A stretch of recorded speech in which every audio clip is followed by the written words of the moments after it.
Can all council members come into the well so that we can make sure we have accurate count of a quorum? All council members, if you can report to the well so that we can have an accurate count of who's here.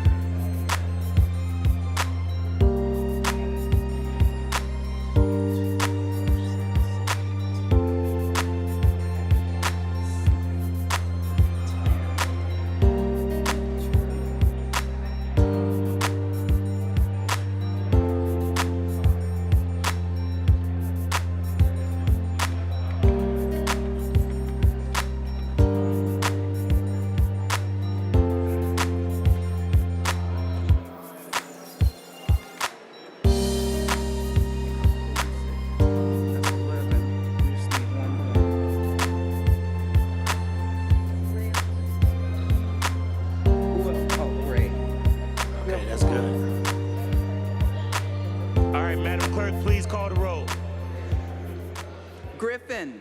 Here. Bishop. Conwell. Gray. Hairston. Harsh. House Jones. Jones. Casey. Kelle. Moorer. McCormack. Polensik. Santana. Slife. Spencer. Starr.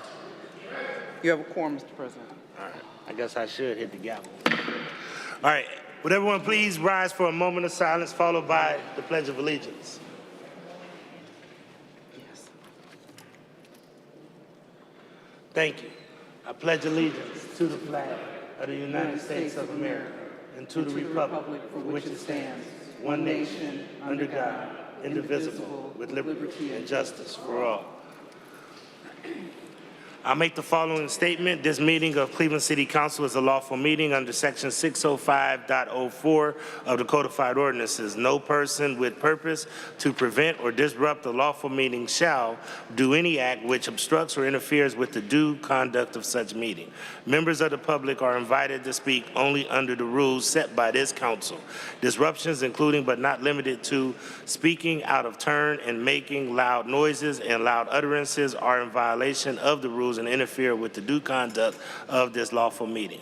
Such disruptions may constitute a misdemeanor and a violation of Section 605.04.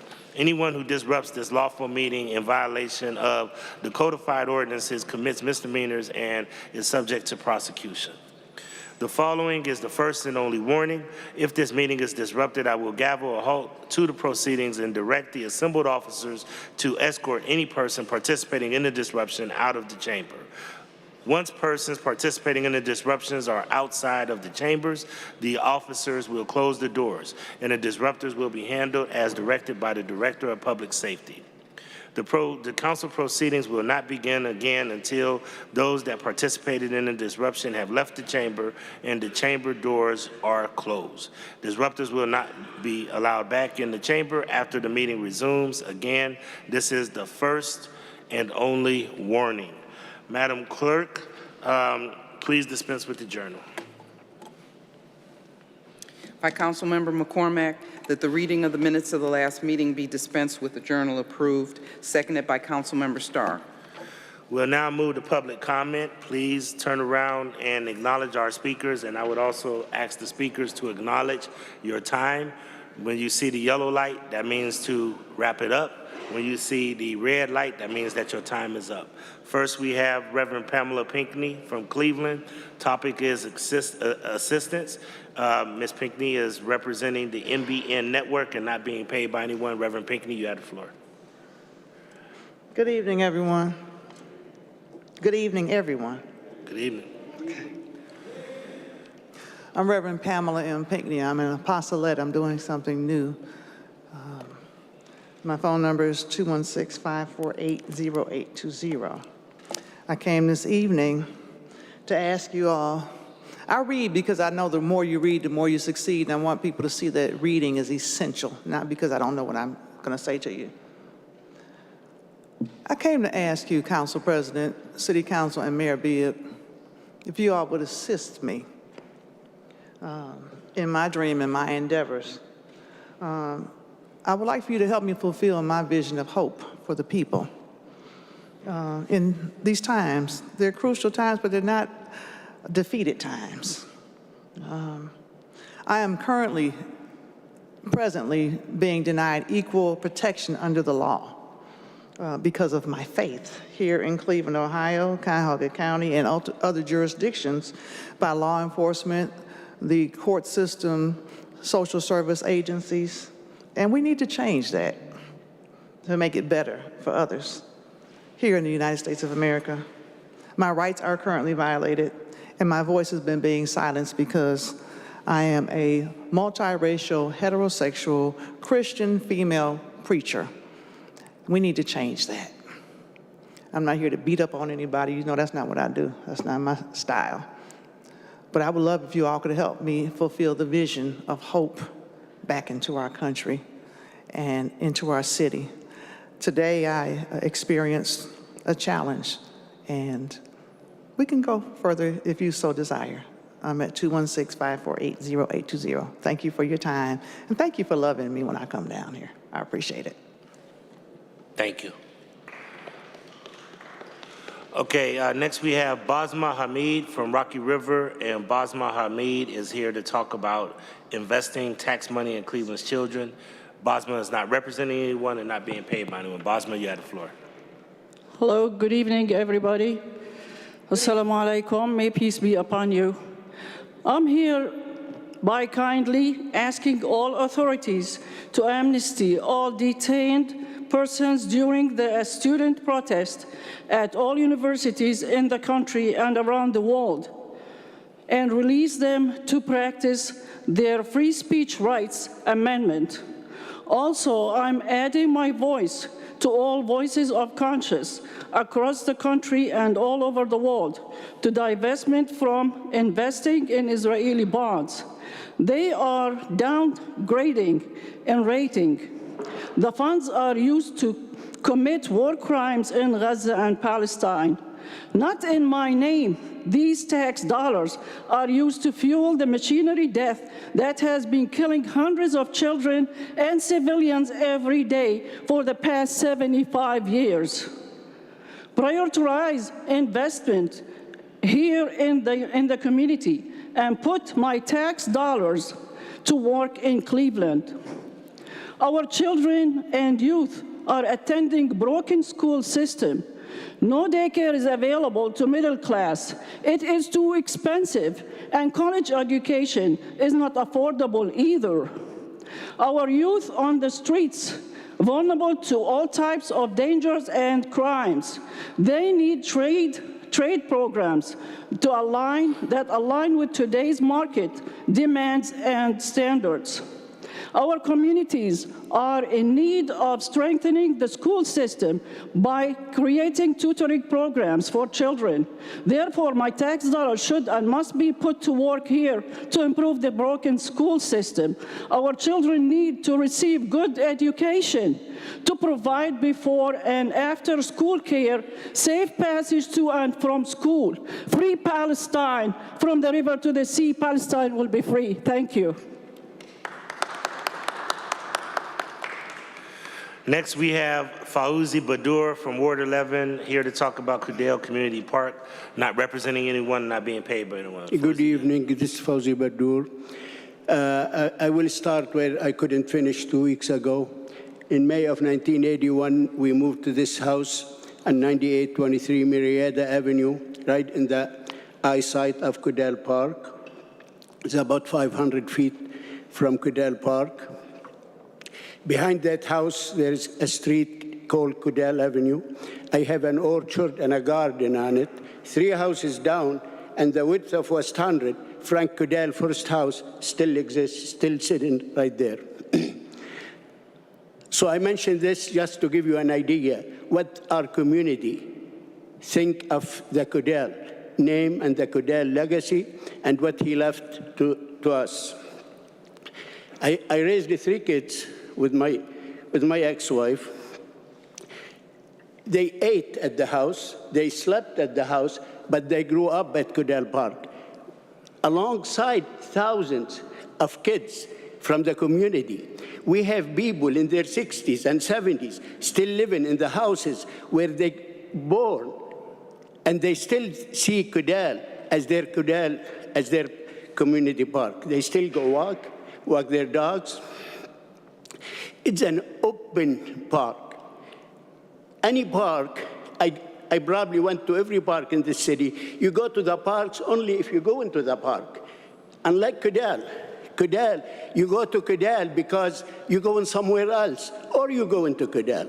If you're going from south of the park to the lake, you cross Kelle Park. If you're going from the west to the RTA station, you cross Kelle. Kelle is a community park. Okay, it's gone. I'll speak on something else. Last week, finally, he woke up, and thankfully he did, and made contact with us, Mayor Bibb. And 2 days ago, we got invited to meet with the CEO and the school board. Our meeting is set for tomorrow at noon. I believe two council persons, honorable person from this council may be with us in that meeting. And thankfully, for that meeting is set. That's what we've been asking before the court, before anything else, before all the money spent. We were asking to sit and talk. See, the building, the project that it was supposed to take place, it goes from the south end to the north end of the park. That's what we object to. We know the school needs to be upgraded. We need the school. We know the school needs to be coming where students can learn, but not the way the project is set. Thank you. So hopefully, tomorrow's meeting will. I'll come back to update you. And whatever. Thank you. Time. Thank you. Thank you. Next, we have Sabrina Otis. Sabrina Otis is from Cleveland. She's here to talk about building and housing. She is not representing anyone and not being paid by anyone. It's Miss Otis here, Sabrina Otis. Sabrina Otis going once, Sabrina Otis going twice. I do not see Sabrina Otis. Next, we'll go to Ben Hyde. Ben Hyde is from Edgewater. He's here to talk about West Boulevard, CVS, Kudell Park, trees, Brown Stadium, not representing anyone, not being paid by anyone. Ben, you have the floor. Thank you so much. I wanted to thank everyone, first of all, for your progress made on Kudell Park. I know that there's a lot more agreement than disagreement on that issue. I think everyone wants a nice new school and a good habitat for those kids to grow in. Let's keep moving in that direction. And in regards to the CVS on, this is the Madison, it's kind of West Boulevard and Madison. I wanted to thank Councilman Kelle. I know you were looking for someone, and I know we had a contentious meeting earlier about that. There was a question at the meeting that was, other than removing an empty land area, name one positive for the community, and I wanted to kind of help answer that. When I went to elementary school, I went to Shaker. We were very lucky. We had Society Bank at the time come in every month and do a bank day.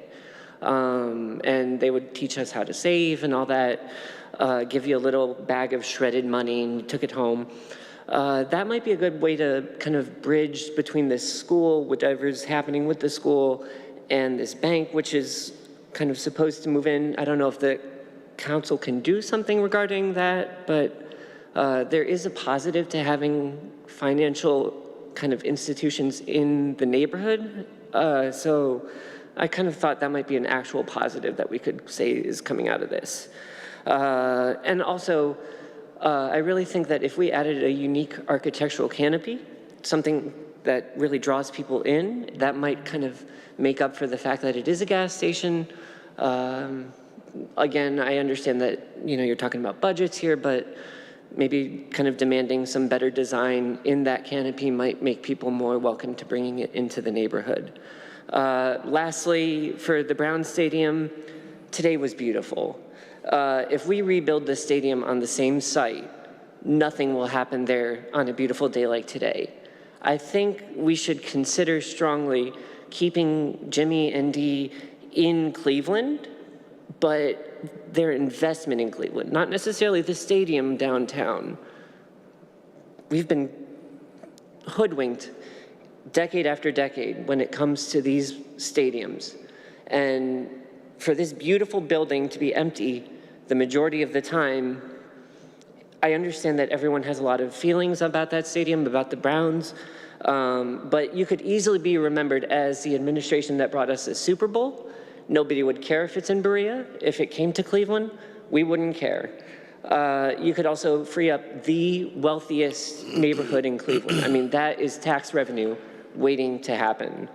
So I really think that, I know Plan A is to keep it on the lakefront, but think about Plan B. It may not be so bad. For Lorraine, streetcars. Come on, streetcars, please. Time. Thank you. Next, we have Juan C Diaz from Ward 11. He's here to talk about Philip McHugh, and he is from the Libertarian Party of Ohio, not being paid by anyone. Thank you, Council President. Good evening, everybody. As many of you know, I'm Juan. I stand before you today with a heavy heart, primarily, but with gratitude for those that have spoken against the Mayor Bibb's decision of hiring his college roommate to be in our city employee. Perfectly, and particularly, I want to stand with Council Member Richard Starr, who has spoken about this issue and how it affects our city. And how the failure of our mayor of hiring someone who has an open investigation and has cost another city so much money. As an advocate for police reform, I am deeply troubled that this decision was made to hire Philip McHugh, I think is his name. I apologize if I didn't pronounce it right.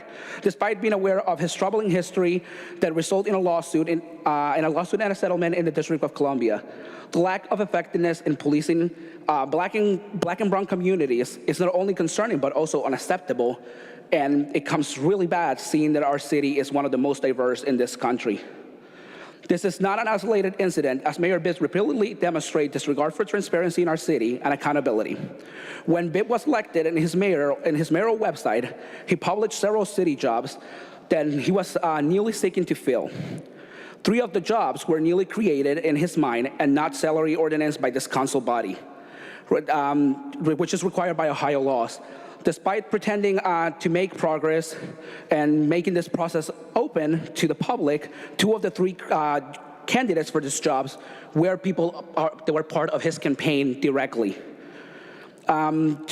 These people are Bradford David, who's a Bay Village resident, and Elise Hara Avulil, who is currently in the position too. These government jobs are created for Clevelanders and the people of Cleveland, not to put your friends in public positions or people that are funding or helping your campaigns. Now, Bibb has done it again, this time worse, which is coming from a corrupt officer who has pulled a gun on people due to their skin color and treated them like less. This result can happen in Cleveland, and we have really seen it in the past years with police brutality. In late February, you guys made the amazing hiring of Dorothy Todd as the new chief of police, who is an amazing person and I love deeply. And so I'll give you kudos for that. As also, she is the second female chief of the CPD, which also is an amazing accomplishment for this city. But it is imperative that we hold our public officials accountable, including the mayor of Cleveland, and we know that corruption will not tolerate it or accept it in our city. I urge this council body, and I urge every single one of you to stand up and address this issue. I know some of you have, and I thank you for that. We need to show accountability and transparency in our city and our local government. So please, Mayor Bibb, listen to the people for once and make a change. Thank you. All right, last but not least, we have Ashley B. Ashley B. is from Ward 1. Ashley B. is here to talk about integrity and politics, assessing city workers for behavioral and mental issues. And she is representing Ashley B. Child Care, childhood advocate, and she's being paid by no one. Okay, so I'm definitely not getting paid for nobody. Can I pull this up? Can this go? I don't want to waste my 3 minutes. But like you mentioned, my name is Ashley B. Please don't forget the B.A. I said please, and I'm the spiritual godmother in the hood. I'm also the founder of nonprofit organization Ashley B. Childhood Advocate, where I advocate for the inner child of the youth in the hood. I'm also a behavioral health specialist, and I bring all that up because, let me get to my notes, on Thursday, I went to a council meeting in Ward 4 with Ms. Deborah Gray, and before we went to the council meeting, my client was telling me how he wanted to treat the council person. And as a behavioral health specialist, it's my job to teach him to understand why he behaves the way that he behaves. So we went back and forth, and I gave him solutions to go about the situation a different way. So we get to the council meeting, and luckily, he proved me wrong. I went there, and just long story short, there was somebody speaking, and just like how y'all paying attention, y'all quiet, that's how I feel like people should respect others when they're at meetings speaking. So this particular lady, she was speaking, she didn't speak up for herself, and I was waiting for her to do that, and she didn't, and I just kindly went up there to talk to the councilwoman to ask, could she announce for everybody to at least be quiet while the lady is speaking. Her first action was, I'm the council person. So that made me feel some type of way because I feel like the council people are there for the people. I wanted to cry. I felt sad. And I feel like there was issues with her in another organization. And I feel like she felt like I was with them. Now, my client was getting dropped off because he has a program for youth. And I was sitting on the side with them, but I'm not in no type of connection with that organization. And I feel like she took that, I don't know. I just assumed that she felt like I was with them, and her attitude, her behavior was very unprofessional. So I just have questions. One, I have a question. Do you have to live in a ward to be at a ward meeting? Two, are you not allowed to record? Record, because that was one of the questions that she had asked the gentleman when they was recording. And another thing that was an issue to me was there was children in there. And we talk about how the children do not behave, but we were conducting ourselves very unprofessional. And she told him he could leave and take the children with her. And that broke my heart. So I need some solutions. I will suggest that maybe you guys do like a mental health assessment on all the council people. Two, I would suggest that y'all take a leadership class, because you guys are in position to lead the community. And I want to finish in the people, we vote for them. The people, I wanted to cry because the people told me to shut up and be quiet because I went up there and talked to this lady and asked could she tell them to be quiet. So that was kind of disturbing that the older people, is a disconnect between the young and the older people, and I need us to bridge that gap. So that's my piece. Thank you. I hope y'all figure this out, and y'all have a great day and enjoy this beautiful day. Peace. Thank you. Madam Clerk, please share communications.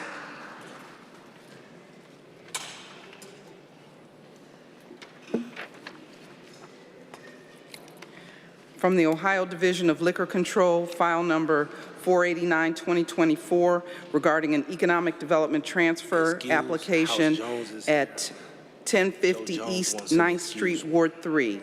File number 490-2024, regarding a transfer of license application at 1050 East 9th Street, Ward 3. File number 491-2024, regarding a transfer of license application at 2417 Professor Avenue, Ward 3.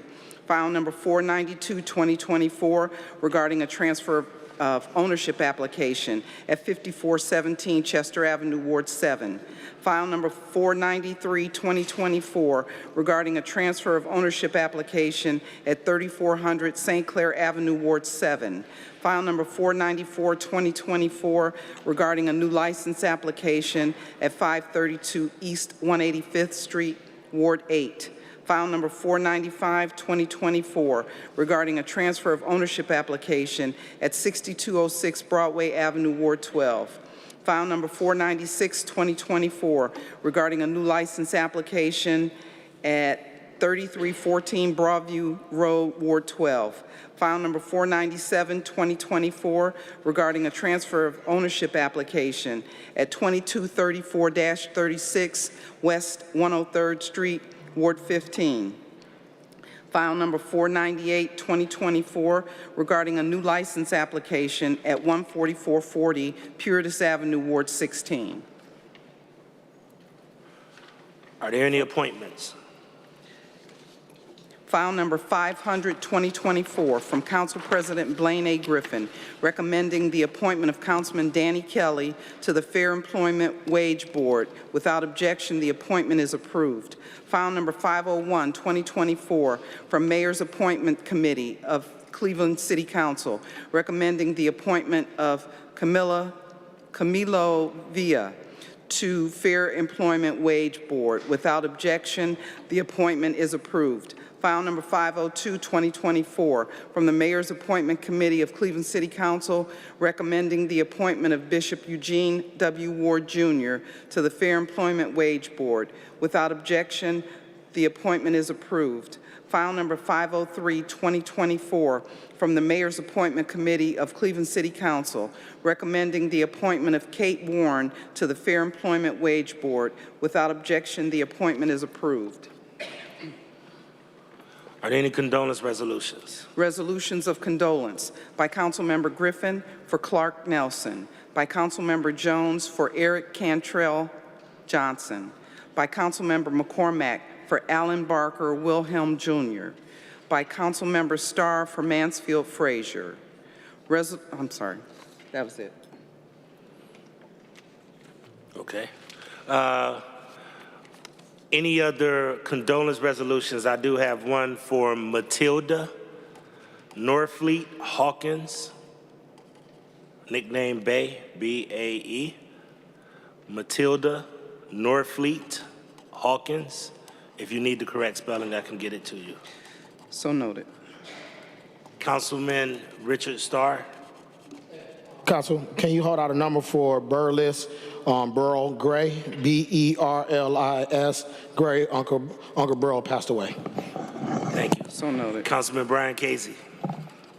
Mr. President, can you please hold out a number for a Mike Krakowski? So noted. Thank you. Seeing no other condolence resolutions, will all council members rise for a moment of silence?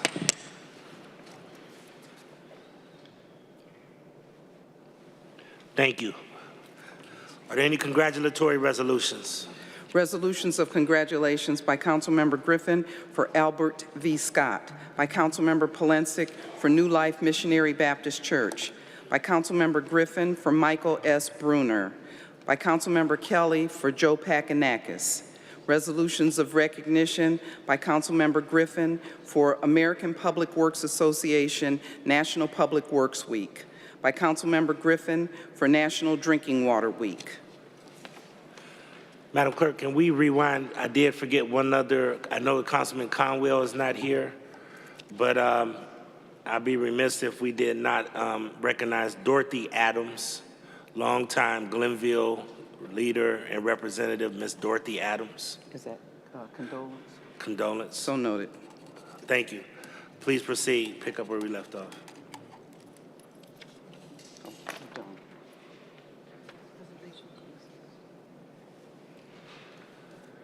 Anything else? Okay. First reading emergency ordinances referred for administrative review and committee review. Ordinance 468, 2024, by Council Members McCormack and Griffin by departmental request, authorizing the Director of Port Control to enter into one or more contracts with Aero Cloud System, Inc. for the purpose of providing an automated airport gate scheduling and billing management software solution for the Common Use Airport Operations Program for the Department of Port Control for a period of 1 year with 5 one-year options to renew, exercisable by the Director of Port Control. Ordinance 469, 2024, by Council Members Griffin, Bishop, and Hairston by departmental request, authorizing the Director of Capital Projects to issue a permit to Little Italy Redevelopment Corporation to encroach into the public right-of-way of Random Road by installing and maintaining a Guardians of Traffic Ohio historical marker. Ordinance 470, 2024, by Council Members McCormack and Griffin by departmental request, authorizing the Director of Port Control to enter into a ground lease with Sure WX Inc. for the use and occupancy of property located at 5300 Riverside Drive, Drive of Cleveland Hopkins International Airport to install a weather station for a period of 5 years with 2 5-year options to renew, exercisable by the Director of Port Control. Ordinance 471, 2024, by Council Members Bishop and Griffin by departmental request, to authorize the Director of Capital Projects to enter into an agreement with the Chagrin River Watershed Partners to participate in their grant from the National Fish and Wildlife Foundation for the Engaging Dugway Brook Communities in designing stream and wetland restoration project by providing in-kind services. Ordinance 472, 2024, by Councilmember Starr, designating the First Hungarian Reformed Stone Church, a.k.a. Second New Hope Baptist Church, as a Cleveland landmark. Ordinance 473, 2024, by Councilmember Gray, designating Second New Hope Baptist Church, former St. Margaret of Hungary Catholic Church, as a Cleveland landmark. Ordinance 474, 2024, by Council Members McCormack and Griffin by departmental request, authorizing the Director of Port Control to lease certain property located at 1201 North Marginal Road to the Cleveland Coordinating Committee for the COD for the purpose of operating a submarine museum and memorial for a term of 2 years with 3 one-year options to renew, exercisable by the Director of Port Control. Ordinance 475, 2024, by Council Members McCormack and Griffin by departmental request, authorizing the Director of Port Control to enter into a lease agreement with Wargo Law, LLC, for the lease of space in the terminal building at Burke Lakefront Airport for operating a law firm for a period of 1 year with 3 one-year options to renew, exercisable by the Director of Port Control. Excuse me. Ordinance 476, 2024, by Council Members McCormack and Griffin by departmental request, authorizing the Director of Port Control to employ 1 or more professional consultants to maintain, manage, secure, and promote city-owned properties at the North Coast Harbor and to fulfill the common area maintenance agreement with the stakeholders of North Coast Harbor for a period of 1 year with 3 one-year options to renew, exercisable by the Director of Port Control. Ordinance 477, 2024, by Council Members Polensek and Griffin by departmental request, authorizing the purchase by 1 or more requirement contracts of various pharmaceuticals, medical supplies, and medical equipment for the Division of Emergency Medical Service, Department of Public Safety, for a period of 1 year with 2 one-year options to renew, exercisable by the Director of Public Safety.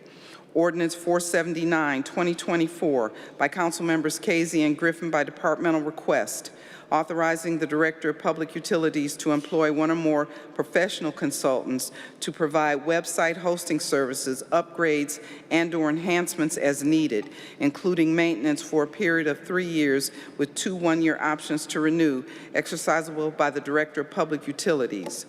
Ordinance 480, 2024, by Council Members Casey and Griffin by departmental request, authorizing the Director of Public Utilities to enter into 1 or more contracts without competitive bidding with North Coast Process Controls, Inc. for proprietary valves, actuators, appurtenances, and other components of valve actuator systems and labor and materials needed to repair, replace, maintain, exercise, inspect, and test existing equipment, and to provide related services for the Division of Water, Department of Public Utilities for a period not to exceed 2 years.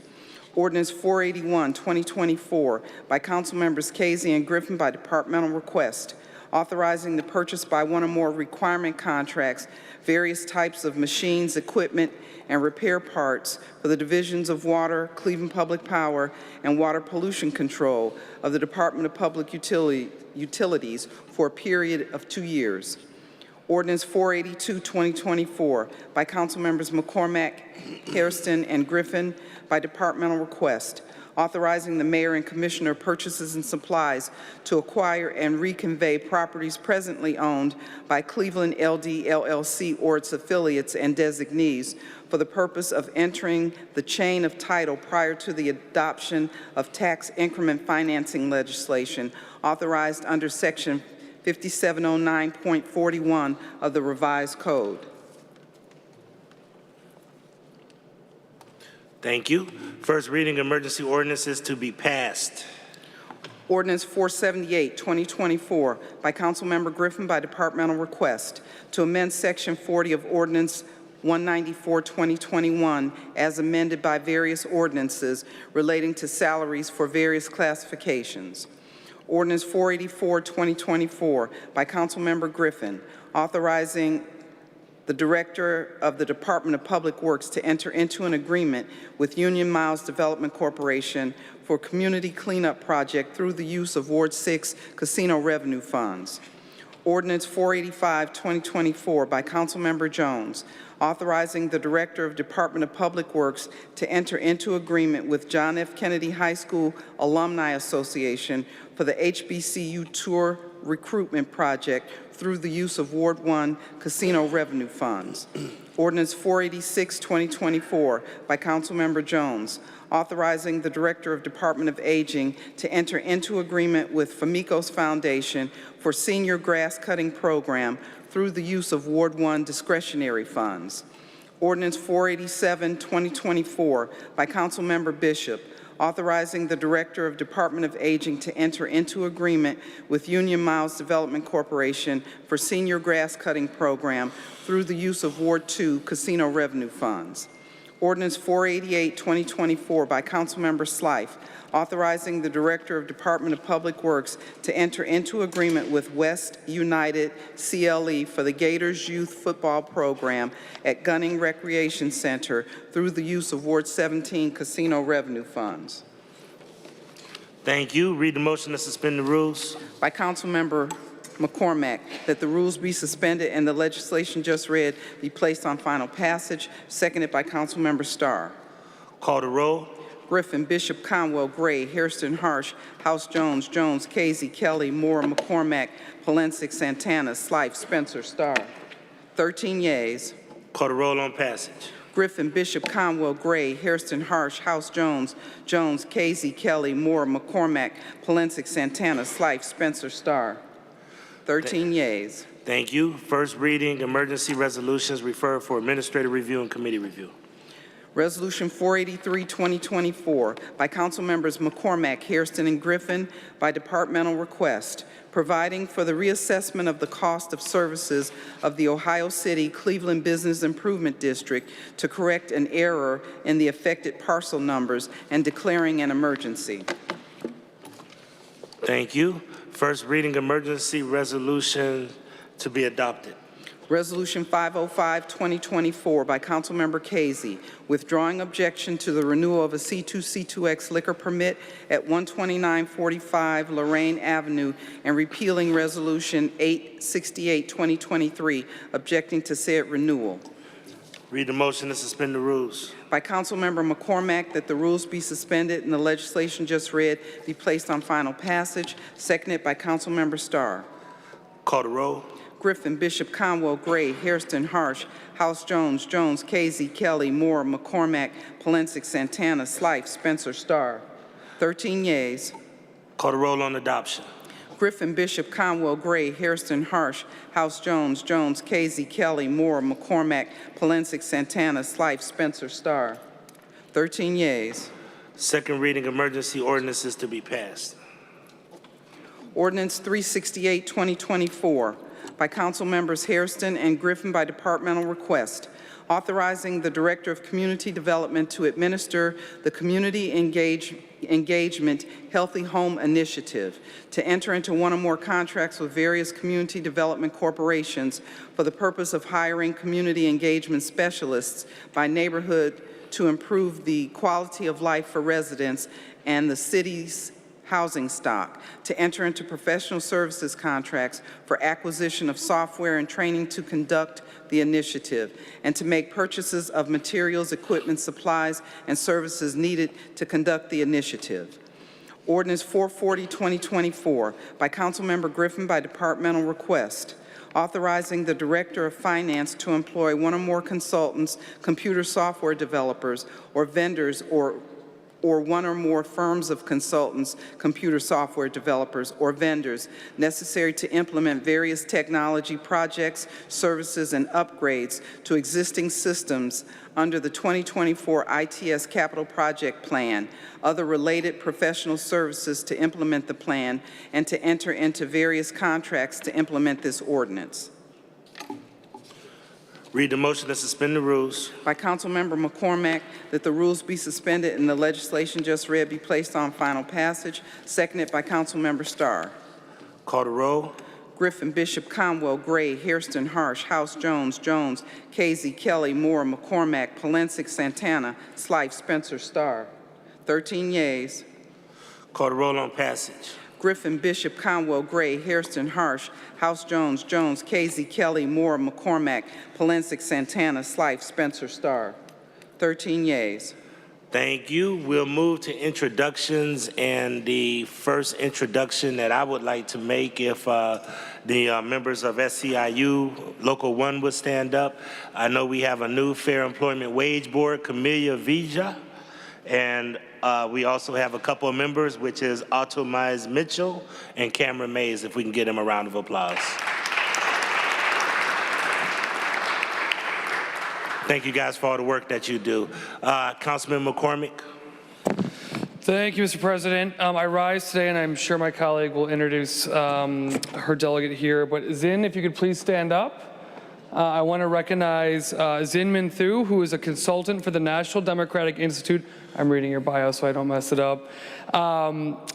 She provides correspondence on political developments to the NDI Burma leadership and technical assistance to organizations that implement democracy-building initiatives.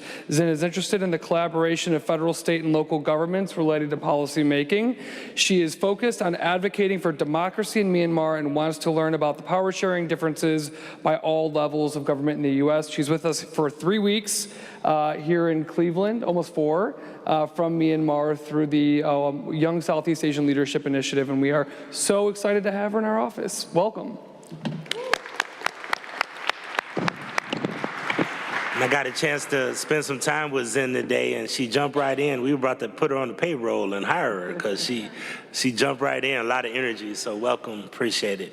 I'm going to pivot to Ms. Spencer, and then I'll come to Councilman Starr. Councilwoman Spencer.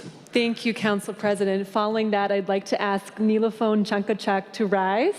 He is our fellow from Laos. He is with the Westminster Foundation for Democracy in Laos, and he is working on good governance with the Laotian government. And he's particularly interested in observing how citizens petition their government for improvement, and I think he'll have many examples of that in Cleveland over the next several weeks, and also analyzing the effectiveness of laws. So for example, once a government passes a law, how do you measure its effectiveness and implementation?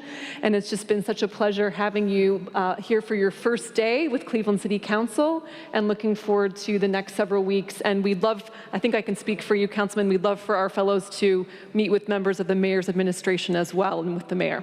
So looking forward. Thank you. You're about 2 weeks away. You would have really had a great experience a couple of weeks ago. But Councilman Starr.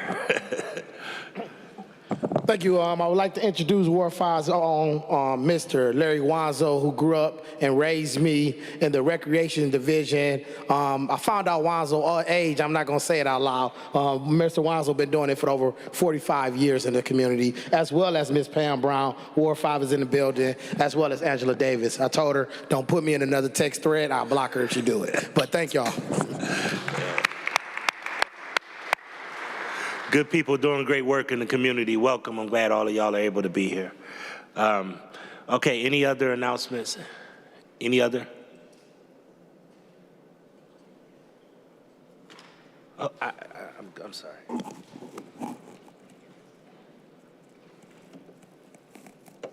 Oh, can't hear. All right. Okay. All right. Any other introductions? Councilman McCormick. Chair, I miss Pierre Berjani of Cameo, who's here with us today as well. So.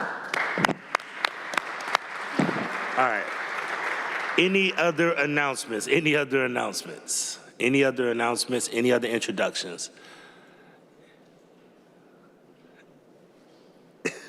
Any other announcements? Okay, we move to miscellaneous. Miscellaneous. Any miscellaneous?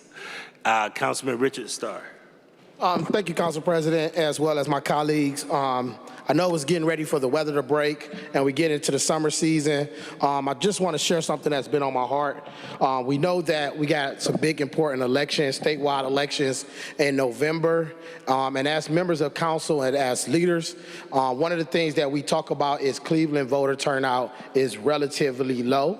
I look at different races where there's going to be almost close to millions and millions of dollars, up north of $100 million in a campaign. And I'm urging us to figure out what is the strategy.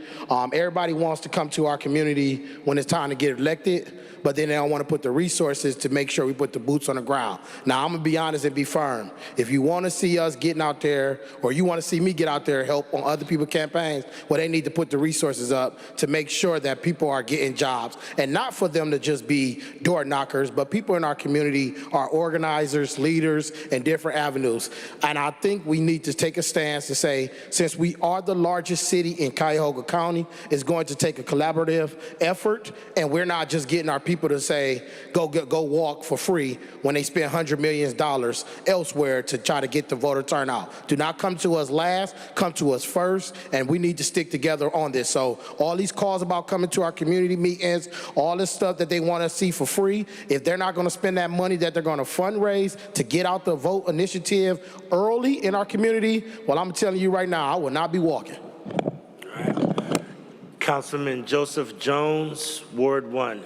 Mr. Chairman, I stand up to join my colleague to talk about the elections that are coming up. And, you know, we've had a lot of meetings about the various different candidates who are running for public office. And one of the topics that came up is, how do we get black voters out to vote? And how do we get the black male to not go over to the other side and vote? And one of the things that when you look at the African-American community here in the city of Cleveland, and one of the reasons why you see the voter turnout very low is because there's no investments in the neighborhood. There's no engagement in our communities.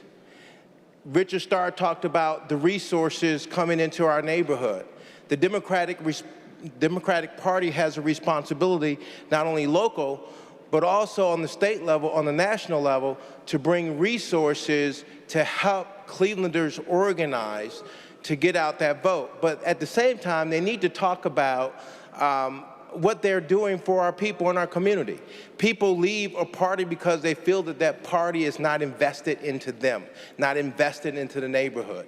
And so then when the election comes around, here they come. Am I right, Richard Starr? And then they come to our meetings, they come to our community meetings, and they want us to push the heavy lift for their various different campaigns with our pocket. And so we send this strong message, me and Richard Starr and some of our other elected officials, think about investing in and rebuilding the Democratic Party in our communities. When you start doing this, and when you make it a serious initiative to do that, you will have the kind of change you need to have. Invest into the African-American community. Invest into the African male. Talk about how we can put programs together to save black men. We have a lot of programs that are put together for other groups, but you don't never hear anything about the Black Male Commission or the black male employment. Black men starting their own businesses and construction and those kinds of things. So we have a lot of our people and a lot of generations of Clevelanders are leaving the city of Cleveland because they don't find any opportunities here in the city of Cleveland. So I do want to just take the opportunity to applaud. I know I talked to James DeRosa this morning and Richard Swistowski, and they talked about having small contracts made available for minorities and for small businesses in the city of Cleveland to start doing concrete work. That's a great start. It's a great initiative. We need to do more of that. We need to reward businesses, minority businesses that are in the city of Cleveland, and we need to put together programs that talk about how we build that foundation.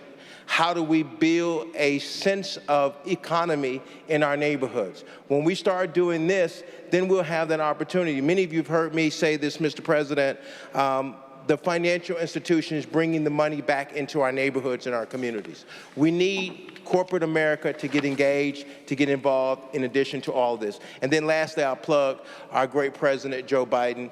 Want to thank him for those ARPA funds.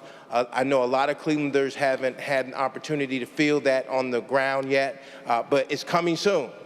So for all of those who are listening, there's a lot of money out there for a lot of programs, a lot of home repair programs, and this council and this administration has worked very hard to get that there and to do that. And often when we come to these meetings, we always hear the negative stuff in the backdrop, but you don't hear about all of the positive work that's being done in this body. So I just wanted to take up that moment, Mr. President, and to my colleagues, that we are fighting hard for the citizens of this city. It's a big push, it's a heavy lift, and I just want to thank all of those who do their part. Thank you. Thank you. All right, seeing no other comments, Madam Clerk, would you please excuse the absences? By Councilmember McCormack, that the absence of Councilmembers Conwell, Moore, and Santana are hereby excused. Seconded by Councilmember Starr. Thank you. Council is adjourned to the next regular meeting on May 6, 2024.